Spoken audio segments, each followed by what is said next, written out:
Today, we'll be learning about how self-driving cars make decisions. Humans make decisions based on the information around them, without even thinking about it. Our brains can process vast amount of information and make decisions based on analysis. Machine learning algorithms are computer programs that are designed to simulate this process of learning and decision-making.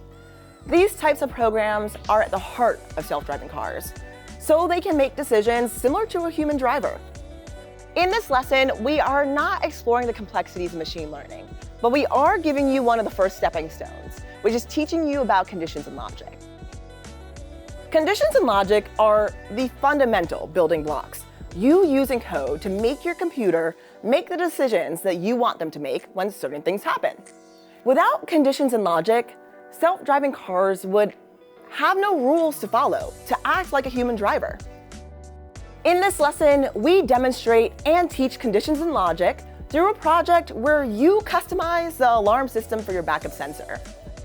Little by little, we are making our prototype get smarter as we learn the tools to control how our project makes decisions based on real-world data.